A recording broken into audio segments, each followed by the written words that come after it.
Bismillahirrahmanirrahim. Alhamdulillahirabbil alamin. Wassalatu wassalamu ala asyrafil anbiya'i wal mursalin wa ala alihi wa sahbihi ajma'in. Subhanaka la ilma lana illa ma 'allamtana innaka antal alimul hakim. Ya alim 'allimna min ilmika kama tarda bihi 'anna. Ya halim khalliqna bi khuluqil hilmi wa haqqqiqna bi haqa'iqil ilmi. Allahumma 'allimna ma jahilna wa zakkirna ma nassina. Allahumma yassir wa la tu'assir wa tammim bil khair. Amma ba'd. Alhamdulillah, kita syukur pada Allah. Sekali lagi pada pagi yang baik ini, Allah kurniakan peluang pada kita untuk kita duduk dalam majlis sebegini dengan tujuan untuk menambahkan lagi bekalan bagi kita untuk kita mempersiapkan diri kita untuk saat kita dipanggil menghadap depan Allah, ataupun kita akan melalui satu suasana yang disebut kematian seseorang di kalangan kita. Bila kita berhadapan dengan suasana ini ataupun dengan keadaan yang berlaku ini, kita kena faham bahawa di sana kita perlu untuk diri kitanya menyiapkan bekalan dalam hidup kita. Sebab ramai di kalangan kitanya sentiasa dalam hidup yang kita ni payah untuk nak berbekal. Berbekal ni maknanya kita sibuk dengan bekalan di dunia, tapi kita jarang nak berbekal untuk bekalan akhirat. Orang kita dia sentiasa fikir macam mana nak suruh banyakkan harta di dunia, tapi kita jarang fikir macam mana nak suruh banyakkan pahala kita di akhirat nanti. Yang ni yang menyebabkan di kalangan kita terlepas yang disebut dengan peluang-peluang yang diberi oleh Allah. Peluang yang besarnya ialah peluang kita hidup ini. Hayataka qabla mautik. Waktu mana kamu hidup sebelum kamu dimatikan oleh malaikat Allah. Ni kita kena letak dalam diri kitanya untuk kitanya buat sesuatu. Hari ni insya-Allah kitanya diminta supaya segerakan membayar hutang dan melaksanakan wasiat orang yang nak meninggal dunia, orang yang dah meninggal dunia. Ini tajuk yang kita sampailah. Pada diri kita membicarakan tentang jangan biarkan lama. Kalau ada orang meninggal dunia, kita mesti bayar segala hutang piutang dia. Kemudian dalam masa yang sama juga, bukan sekadar kita bayar hutang piutang dia tersebut, kita laksanakan wasiat dia. Bila mati seseorang, yang pertama kita kena ingat pada diri kitanya ialah kita mengambil bahagian harta dia untuk menguruskan pengurusan jenazah dia. Itu kita boleh ambil dah harta dia yang ada, kemudian kita uruskan pengurusan jenazah dia untuk dia menghadap depan Allah. Yang kedua lepas pada dia mati itu saja, maka kita bayar hutang-hutang dia. Kerana hutang ni tersangkut, dia panggil hutang dia di atas dunia ni. Termasuk hutang dia dengan tenaga nasional, termasuk hutang dia dengan Selcom, termasuk hutang dia dengan apa sahaja hutang dia, bil yang dia ada, bil air, dengan bil apa sahaja yang ada atas nama dia, mesti dibayar. Mesti dibayar segera. Kalau boleh sebelum dikebumikan jenazah. Itu yang kita kena letak pada diri kita demikian. Kemudian dalam masa yang sama juga, malam tu kita tunaikan wasiat dia. Kalau dia ada wasiat. Wasiat ni tak berlaku pada waris. Rasulullah sebut, la wasiyatu lil waris. Tidak dianggap wasiat pada waris yang dapat menerima harta pusaka. Tak dapat. Kalau dia wasiat pada anak dia, maka tak terjadi wasiat ni pada anak. Kerana wasiat pada anak bila meninggal dunia, maka dia tak boleh kita nak bagi harta benda tersebut pada anak tersebut. Walaupun dia kata seluruh harta ni kalau mak meninggal dunia, bagilah pada anak yang bongsu. Misal contoh, tak boleh. Kalau dia meninggal dunia, kena bahagi mengikut faraid juga. Kerana apa dia? Kerana tidak ada wasiat untuk waris yang layak dapat harta pusaka. Maknanya adik-beradik yang lain dapat jugalah. Itu cara demikian. Wasiat ni macam untuk anak angkat. Anak angkat dia boleh. Anak angkat ataupun kepada jiran, ataupun dia wasiat kepada yang layaknya untuk, yang disebut dengan layaknya untuk diterima bukan layak untuk terima harta pusaka, Tapi bagi mereka yang berdekatan dengan dia tersebut, bolehlah dia wasiat. Lepas pada itu barulah kita uruskan yang disebut dengan harta pusaka, faraid di kalangan kita. Para ulama mengatakan bahawa pelajaran yang terkandung dalam bab ini adalah begini. Ulama sebut, peringatan pada para hamba agar sentiasa waspada dan menyediakan diri untuk menghadapi mati dengan sentiasa patuh pada segala perintah Allah Subhanahu wa taala. Ini yang diajar dalam hidup kita ni. Mengelakkan diri daripada perbuatan zalim. Mengelakkan diri kita daripada melakukan perbuatan yang kejam, zalim. Sebelum kita mati ni, jangan kita ni dalam keadaan yang kita ni buat maksiat pada Allah. Jangan. Bila kita nak meninggal dunia tu, kita dah tahu dah. Kita ni ada tanda-tanda kematian berlaku pada diri kita. Maka pastikan diri kita ni sentiasa taat. Sentiasa jaga perintah Allah sepanjang masa pada diri kita. Melunaskan, kemudian mengelakkan diri daripada perbuatan zalim. Buat benda-benda yang kejam di atas muka bumi ini. Sama ada zalim pada orang lain, zalim pada dirinya sendiri, ataupun zalim pada yang disebut dengan pada makhluk-makhluk di atas muka bumi ini. Jangan. Zalim ni dia tiga tu lah. Sama ada kita zalim pada diri kita sendiri, ataupun zalim pada orang lain, ataupun zalim yang disebut dengan pada makhluk-makhluk Allah yang lain. Ada setengah ulama' ditambah satu lagi. Zalim pada Allah. Zalim kejam kita dengan Allah. Pun ada juga setengah ulama' sebut demikian. Kerana apa dia zalim ni? Perbuatan zalim ni zulumatul yaumul qiyamah. Dia akan jadi gelap di hari akhirat nanti. Siapa yang berlaku zalim dia, sama ada dia zalim pada diri dia sendiri. Zalim pada diri sendiri ni, kita biarkan kejahilan berterusan dalam hidup kita. Bila kita biarkan diri kita berterusan dalam melakukan kezaliman dalam diri kita, kita buat zalim pada diri, kita buat benda maksiat, dia kena balik pada diri kita, bukan kena pada orang pun. Dia kena balik pada diri kita ni sendiri. Kemudian yang ketiga, melunaskan hutang. Mesti kita sebelum mati ni, kita bayar segala hutang-hutang. Jangan terlekat hutang. Jangan biarkan diri kita ni dibelit dengan hutang dalam hidup kita ni. Ni sistem ekonomi kapitalis. Kapitalis, dia ikat orang ni supaya hidup dengan berhutang. Kad kredit, misal contohnya. Ni sistem ekonomi kapitalis. Dia beli orang dengan hutang. Hutang rumah, hutang PTPTN, hutang. Ni sistem ekonomi kapitalis. Manakala ekonomi Islam, dia tak ajar supaya kita ni hidup dengan berhutang. Kenapa? Kerana hutang ni mengganggu hidup seseorang. Dia akan jadi demikian. Dan meninggalkan wasiat ketika mana masih hidup. Yang keempat, sebelum kita ni menghadap depan Allah, kita siapkan yang disebutkan dengan wasiat sepanjang kita hidup ni sendiri. Ni ada dah wasiat. Pada muka surat 137 kan. Para hadirin sekalian, pada muka surat 137 tu di kalangan kita ni. Kemudian ketika mana masih hidup, terutamanya ketika akan melakukan perjalanan. Apa-siapa nak bermusafir, disunatkan dia ni menulis wasiat. Pada diri kita demikian. Siapkan wasiat terus. Kita nak pergi jauh ataupun kita nak tidur malam, sunat. Kerana kita tidak tahu tempat kita akan meninggal dunia. Boleh jadi permusafiran kita itu merupakan tempat yang kita akan pergi untuk meninggal.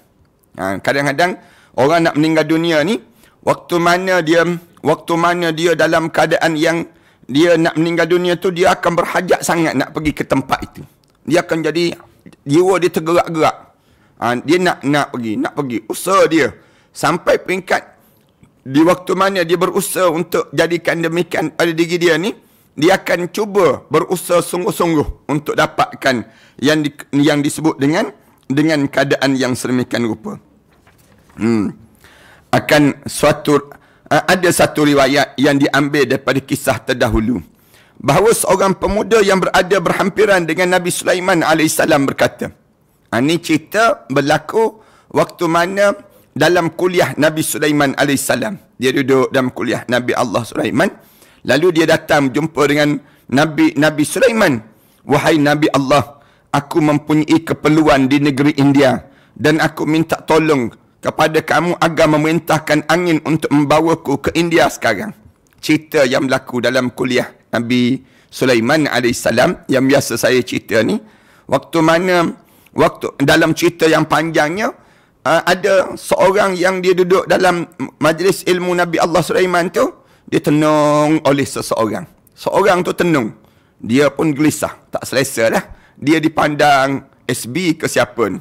Lalu dalam keadaan sebegitu, dianya bingkah bangun terus pergi dekat dengan Nabi Allah Sulaiman. Dia kata, saya ada keperluan di negeri India. Tolonglah hantar saya ke India. Boleh tak minta angin? Tolong hantar saya ke India. Nabi Sulaiman kemudian melihat malaikat maut dalam keadaan tersenyum. Nabi Sulaiman tanya, apa yang menyebabkan kamu tersenyum? Malaikat maut berkata, sungguh pelik. Aku diperintahkan saat ini juga untuk mencabut nyawa pemuda ini di India. Dan aku melihat pemuda ini berada di sebelah kamu di Palestin. Di saat itu. Di Palestin. Dan meminta tolong kepada kamu agar kamu mahu memerintahkan angin membawa dia ke sana. Cerita dia diceritakan dalam satu riwayat bahawa angin membawa pemuda tersebut ke India. Saat itu juga dan malaikat maut mencabut nyawanya di sana. Itu cerita bila dia gelisah tersebut. Kemudian Nabi Allah Sulaiman pun hantar angin pergi membawalah pemuda ni ke India.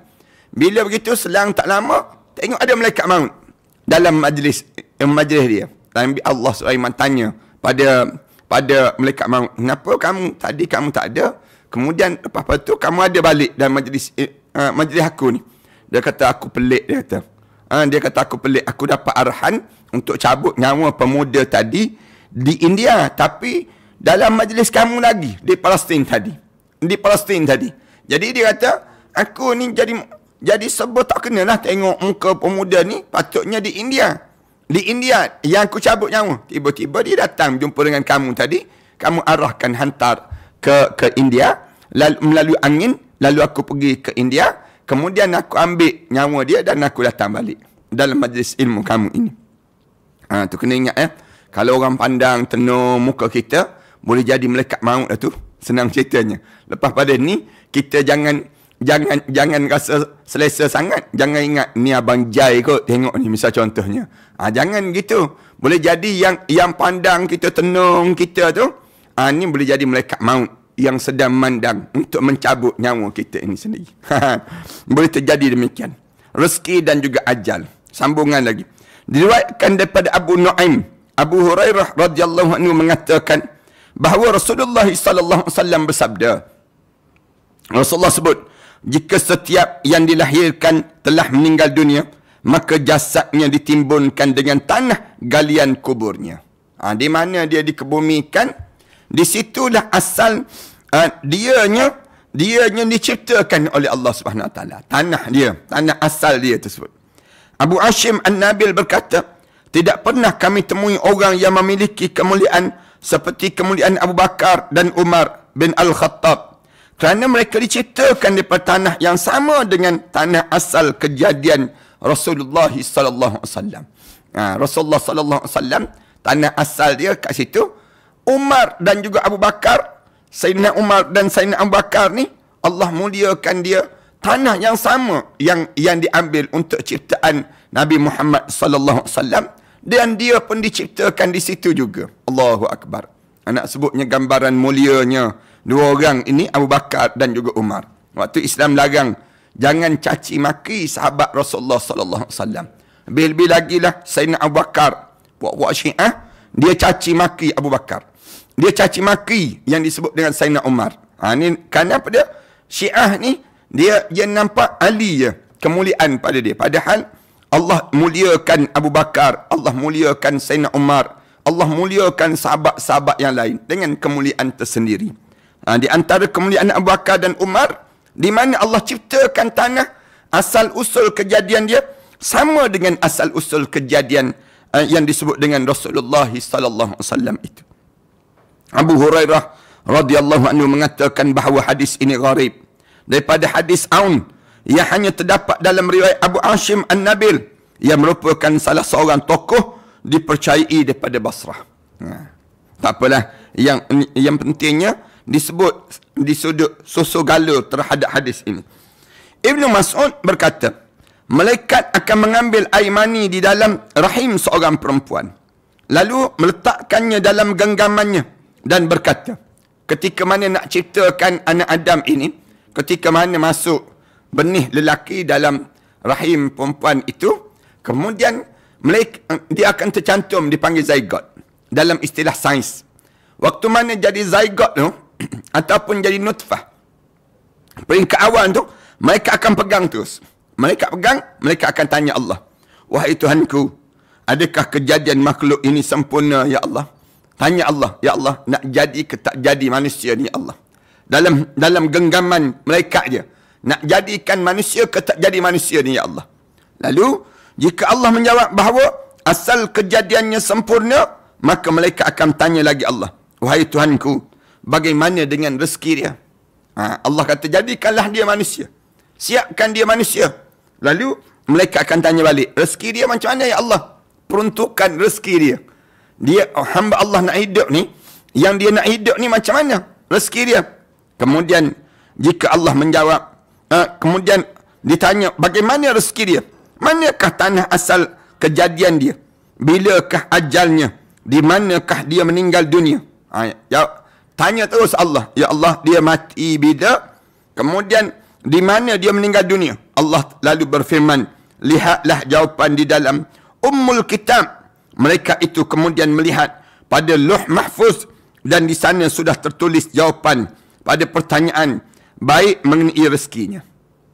Rezeki kita kan, rezeki kita ni kahwin dengan siapa, kemudian dapat anak berapa orang, kemudian rezeki kita kerja kat mana, kemudian tulis semua, wahai malaikat, orang ni, kita ni, sebab tu Islam larang jangan makan rasuah.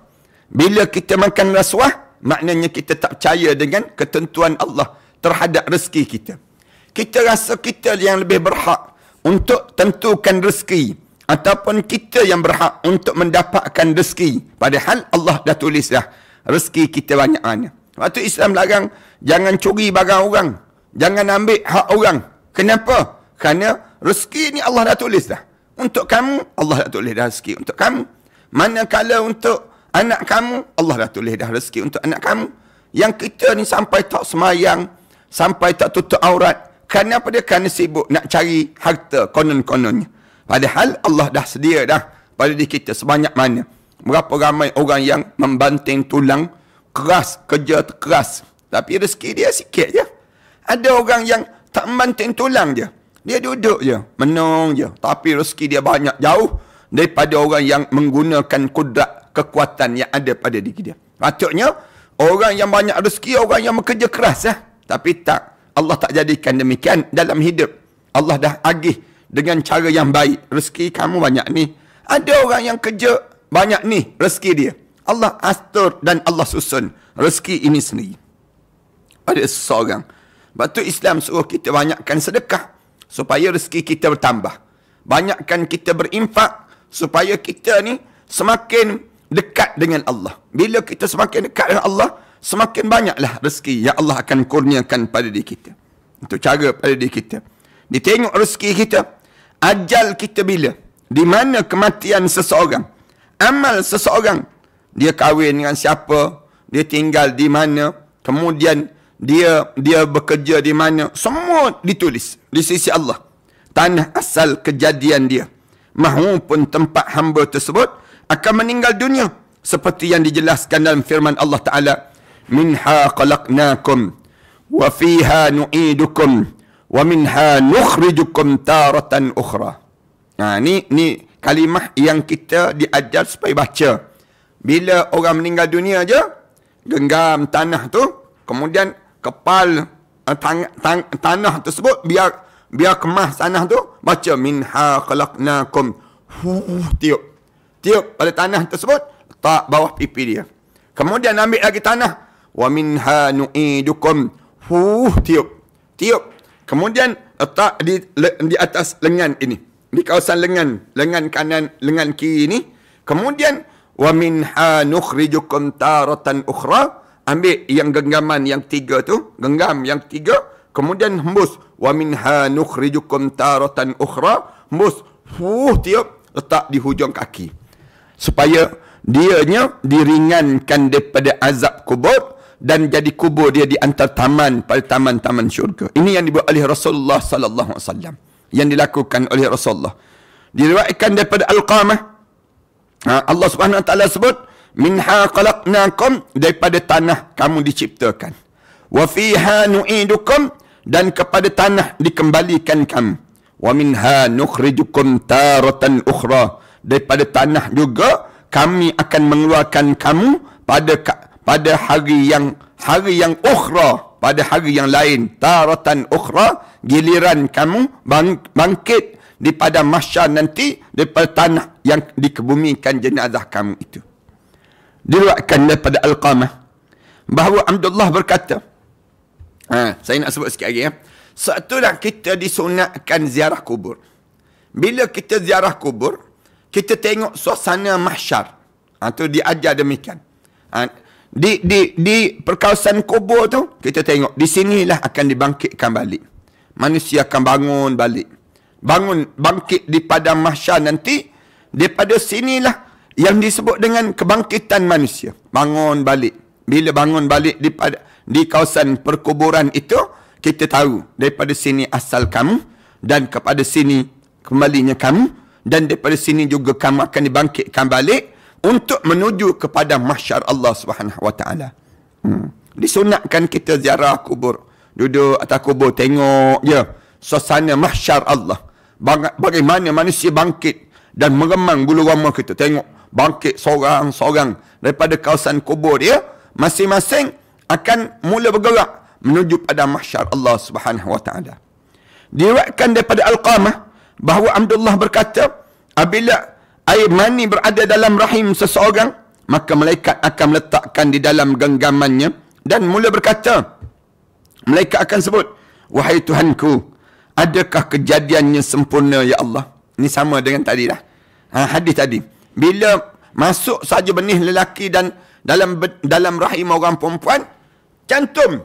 Bila cantum saja, malaikat pegang terus. Nutfah tu dipegang oleh malaikat. Bila nutfah tu dipegang, lalu malaikat akan tanya Allah, ya Allah, nak buat ke tak buat manusia ni Allah? Nak jadi manusia ke tak jadi manusia ni Allah? Allah jawab bahawa kejadiannya tidak sempurna. Bila sebut kejadian dia tak layak jadi manusia, maka rahim akan mengubah air mani tersebut menjadi darah. Itu jadi orang perempuan keluar darah kotor, misal contohnya, ataupun berubah menjadi darah air mani tadi.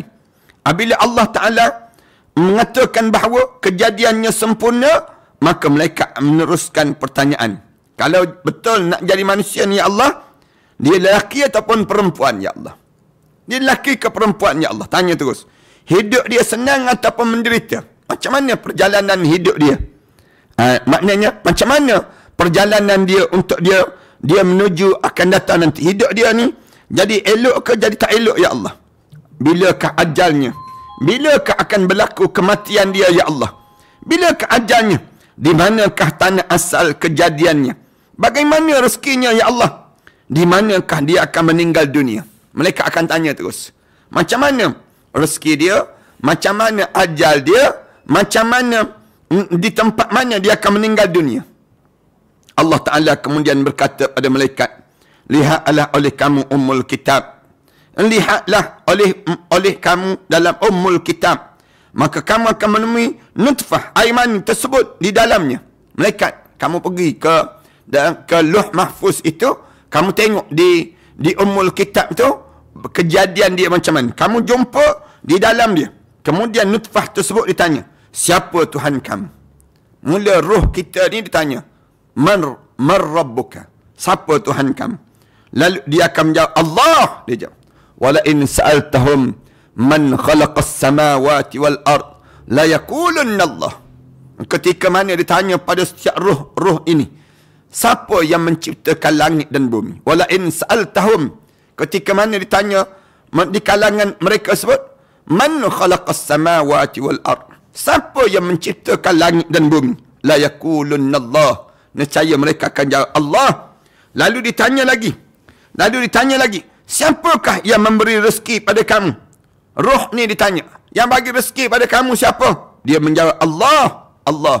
Dia jawab. Semua roh-roh ni akan jawab demikian. Setelah itu, dia diciptakan dan diberi kehidupan serta rezeki. Mula terbentuk kita. Lepas pada tanya soalan, siapa Tuhan kamu? Ya Allah. Siapa yang bagi rezeki pada kamu? Allah. Tiba-tiba, hidup atas dunia pergi makan rasuah. Hidup atas dunia, curi duit orang. Kadang-kadang hidup atas dunia, ambil barang orang. Atas dunia, maknanya dia ni lawan dengan kata dia. Waktu mana ikrar dia. Itu yang kita berjanji dengan Allah tersebut.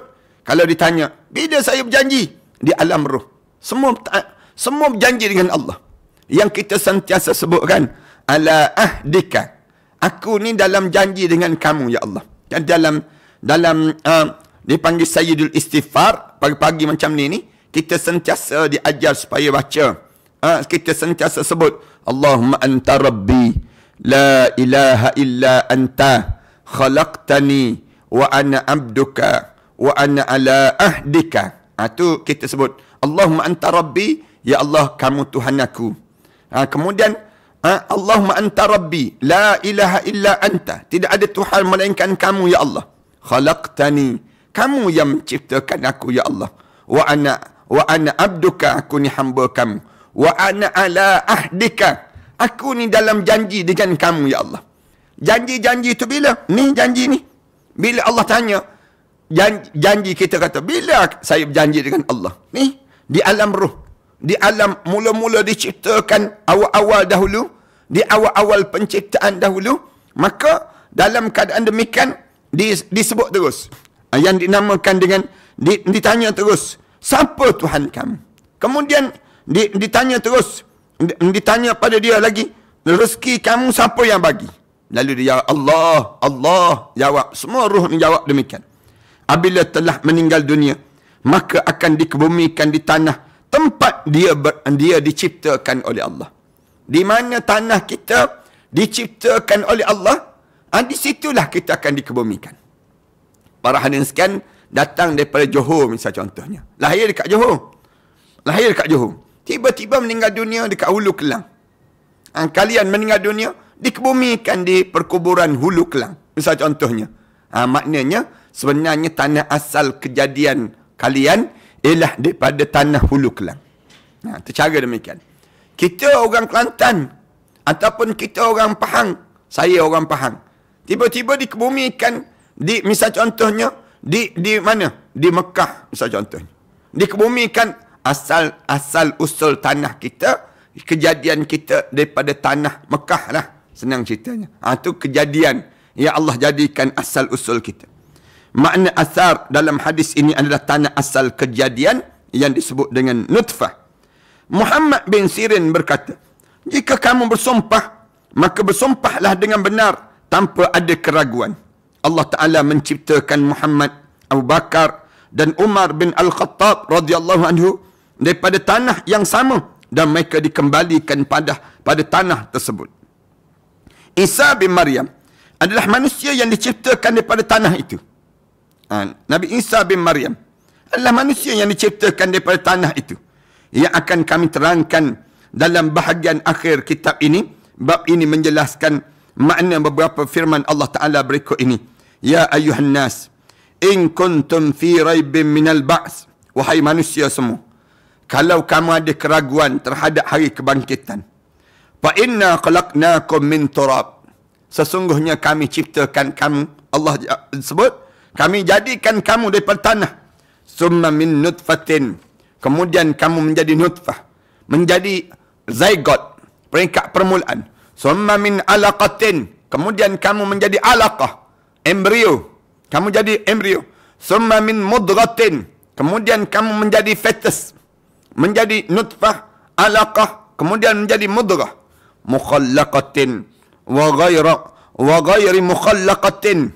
Dalam keadaan diciptakan segumpal darah, kemudian segumpal daging, kemudian yang sempurna dan yang tidak sempurna. Agar kami jelaskan pada kamu. Wa nuqirru fil arham. dan kami kekalkan kamu di dalam rahim itu. Kami tetapkan kamu dalam rahim. Ma nasya', apa yang kami kendaki sampai masa ila ajalim musamma, seketika saja. Ila ajalim musamma. Ajalim musamma ni ditentukan oleh Allah. Bila? Kadang-kadang 7 bulan keluar dah. Kadang-kadang 8 bulan keluar dah. Kadang-kadang 9 bulan keluar dah. Zaman-zaman dahulu sampai 16 bulan. 16 bulan dalam kandungan ibu. Zaman-zaman dahulu lah. Zaman kita ni tak boleh dah. Zaman dulu ada sampai 16 bulan saya dengar. Ada 13 bulan ada. Zaman-zaman dahulu. Biar aja. Tak melahir-lahir. Zaman-zaman sebelum daripada ni. Kemudian ila ajalim musamma. Kepada masa yang tertentu. Beza dengan dunia. Dunia ila hatta hin. Atas dunia ni seketika saja Allah gunakan demikian. Tapi di akhirat bila kita mati je khalidina fiha abada, kekal sampai bila-bila. Beza Allah gunakan ayat. Summa nukhrijukum tifla. Kemudian sampai ditentukan oleh Allah kamu dikeluarkan menjadi kanak-kanak. Summa litablughu asyuddakum. Kemudian kami keluarkan kamu sebab kemudian dengan beransur-ansur kamu sampai pada usia dewasa dalam hidup kamu. Wa minkum man yutawaffa. Ada di kalangan kamu yang kami matikan pada kedewasaan kehidupan mereka. Wa minkum man yuraddu ila arzalil umur. Ada di kalangan kamu yang kami panjangkan umur sampai arzalil umur. Arzalil umur ni sampai nyanyuk-nyanyuk. Dipanjangkan sampai tua dalam hidup kamu. Likai la ya'lama min ba'di ilmin syai'a. Dengan tujuan dia tidak mengetahui lagi suatu apa yang dahulunya telah dia ketahui. Sampai peringkat dia jadi nyanyuk. Tua sangat dah dalam hidup.